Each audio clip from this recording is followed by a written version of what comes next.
देवरिया से एक हैरान कर देने वाला मामला सामने आया, जहां गौरी बाजार थाना क्षेत्र के दो अलग अलग इलाकों में दो नाबालिग लड़कियों के साथ लव जिहाद का मामला घटित हुआ। आपको बता दें कि दो नाबालिग लड़कियां 24 और 27 जुलाई को अपने घर से मुस्लिम युवकों के साथ चली गई, जहां पीड़ित परिवार वालों ने आरोप लगाया कि बच्ची कक्षा 10वीं की छात्र है और नाबालिग है। इन्हें बहला फुसलाकर मुस्लिम युवक अपने साथ लेकर फरार हो गए। इस मामले में पुलिस ने लापरवाही बरतते हुए केवल मुकदमा दर्ज किया गया है और 1 हफ्ते से ज्यादा होने के बाद भी किसी आरोपी की कोई गिरफ्तारी नहीं की गई। पुलिस की सुस्त लापरवाही को देखते हुए देवरिया के सदर विधायक शलभ मणि त्रिपाठी ने डीजीपी को एक पत्र लिखा है और कार्रवाई करने की मांग की। पत्र में विधायक ने लव जिहाद का मामला उठाया, जिसके बाद मामले में एसओ नंदा प्रसाद ने बताया कि एक लड़की को बरामद कर लिया गया, दूसरे की बरामदगी की गिरफ्तारी के लिए टीम लगी हुई है। आपको बता दें कि समीर अंसारी पर आरोप यह है कि उसने नाबालिग छात्रा को अपने प्रेम जाल में फंसाया और 24 जुलाई को सुबह उसको घर से लेकर रफू चक्कर हो गया। पूरी घटना की वारदात पास के सीसीटीवी कैमरे में कैद हो गई है। लड़की की पहचान छिपाने के लिए उसने पीड़ित बच्ची को बुर्का पहना दिया। वहीं दूसरे मामले में सैनुल ने बच्ची को बुलाया और 27 जुलाई को बहला फुसलाकर अपने साथ लेकर फरार हो गया। जानकारी जब सुबह हम सूत के उठे सुबह तो उसको बोले बहनी बहनी बोल के सुबह हम उठ को जगाएं तो बहनी बोली नहीं। फिर हमने हमारी बहू बोली कि मम्मी बहनी नहीं है रूम में। फिर हम उठ के दौड़ के गए तो देखे हमारी बहनी उसमें आई ही नहीं। फिर हमने दौड़ धूप के भाग दौड़ के उधर किए, कहीं नहीं हमारी बहनी दिखी। फिर हमको डर हो गया, लग रहा है कोई उठा के ले गया उसको। फिर पता चला बाद में हमने सीसी कैमरा में देखा तो वो एक लड़का मुसलमान है, उसको लेके गया। हमने सारा सबूत इकट्ठा कर लिया, लेकिन पुलिस वालों को दे रहे हैं तो वो लोग कह रहे हैं कि हम ढूंढ रहे हैं, ये कर रहे हैं, वो कर रहे हैं।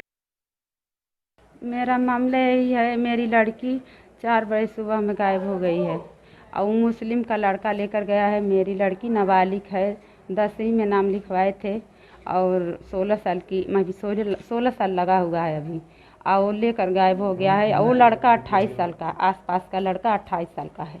गांव का लड़का है? गांव का लड़का, मुस्लिम का लड़का है। कैसे मालूम चला आपको? मालूम चला, एक गांव में जो है उसका पटीदार वो गाड़ी दिया है तो दो दरवाजे पड़े जा रहा था, उससे मैं बोला चाचा ऐसी हाल है, तो बोला वो लड़का मेरा गाड़ी लेकर गया है। वो अब साहब यही नहीं मालूम था, लेकिन 2-4 लड़के जो हैं वो मिलजुल करके वो लड़की को बहला फुसला कर ले गए हैं। उत्तर प्रदेश में योगी आदित्यनाथ की सरकार लगातार लव जिहाद को लेके कार्रवाई कर रही है, कड़े कानून बना के कार्रवाई कर रही है। बावजूद इसके कहीं न कहीं घटनाएं थमने का नाम नहीं ले रही है।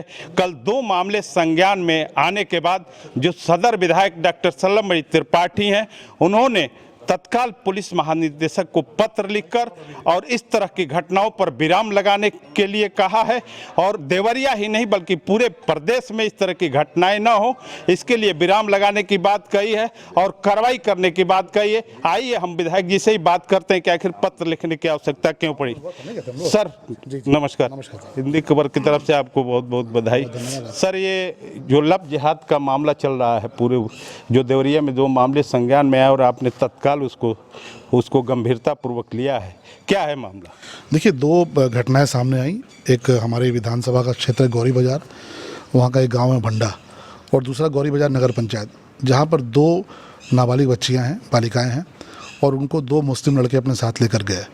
इसके पहले भी करीब 1.5 वर्ष पूर्व बैतालपुर एक जगह पड़ती है, वहाँ पर भी एक हिंदू बालिका को एक मुस्लिम लड़का लेकर गया और बाद में उस लड़की ने धर्म परिवर्तन कर लिया, वो दुबई चली गई, वापस आने को तैयार नहीं है। पुलिस ने प्रयास भी किया।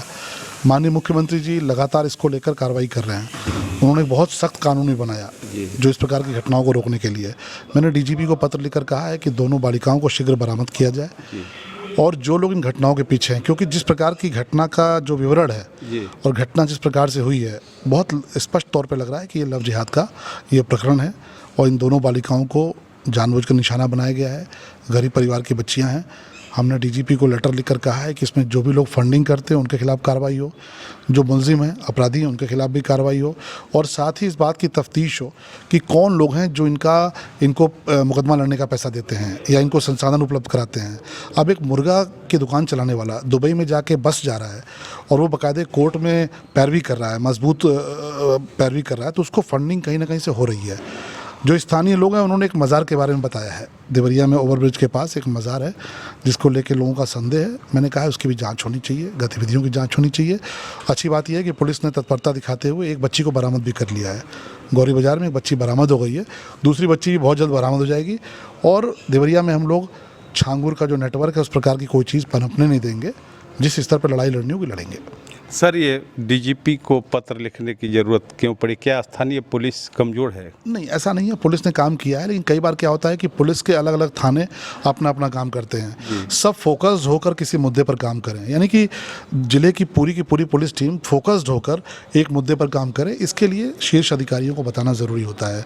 अब अलग अलग थाने अपना काम कर रहे होते हैं, अलग अलग जो सीओज होते हैं अपना काम कर रहे होते हैं, लेकिन एक विषय यहाँ पर उत्पन्न हो रहा है जिसको लेकर सारी पुलिस को कलेक्टिवली काम करना चाहिए, इसलिए डीजीपी को पत्र लिखा गया है। धन्यवाद। ये थे हमारे साथ देवरिया सदर से विधायक डॉक्टर सल्लम बड़ी त्रिपाठी जी, जिनका साफ तौर पर कहना है कि लव जिहाद के कोई भी मामले आएंगे उनकी जांच होगी और इस तरह की जो लोग फंडिंग कर रहे हैं उनको भी किसी भी स्तर पर नहीं बख्शा जाएगा, उसकी भी जांच होगी। देवरिया से मनोज शुक्ल, हिंदी खबर।